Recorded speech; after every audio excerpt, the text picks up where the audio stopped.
હવે હું કેવની અંદર જઈ રહ્યો છું મારા વાલા. ગુફાની અંદર ને 120 મીટરની ડિફિકલ્ટ ગુફા છે. જોઈએ કેવું એડવેન્ચર છે અને કેવી તકલીફ પડે છે અંદર જતી વખત. હાલો જોઈએ. પગડી ઊંચી કરીને બતાવે છે. તો આ સીડીઓ ચડીને હવે ઉપર જવાનું છે.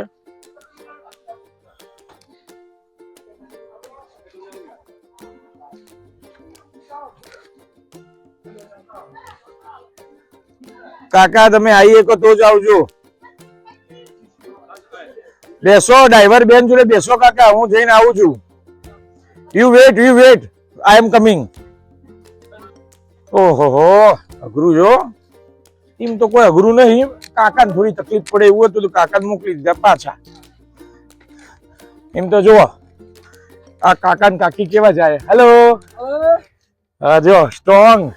જો આંટી કેટલા કાકી સ્ટ્રોંગ છે. હા હા હા 120 મીટર છે. ઓહો,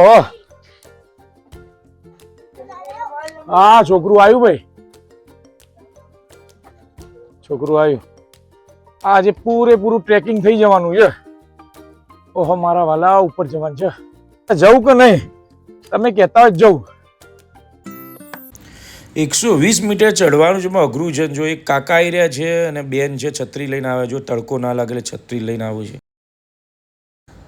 ધીરે ધીરે પહોંચી જઈશું મારા વાલા મંજિલ તરફ.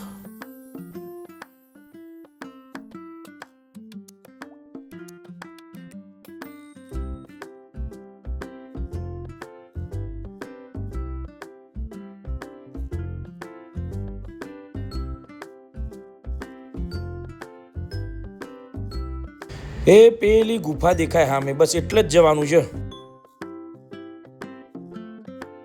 મારા વાલા પરસેવો પડી ગયો. જો ભલો પરસેવો પડી જાય. હા જો આ બાજુ ગુફા દેખાય. જો એ ગુફામાં જવાનું. જો આ કાકા જોય લોકો કેટલી મહેનત કરીને ચડે.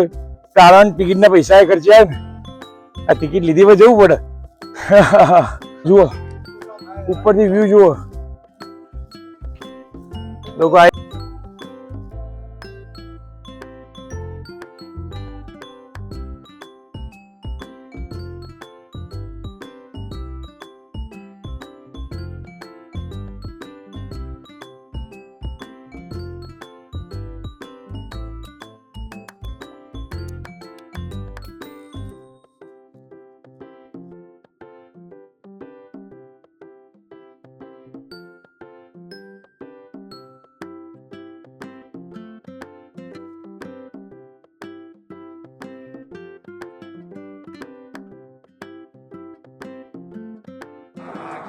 જુઓ ગુફાની અંદર બુદ્ધ ભગવાન આરામ કરી રહ્યા છે અને આ ગુફાનો અંદરનો વ્યૂ છે.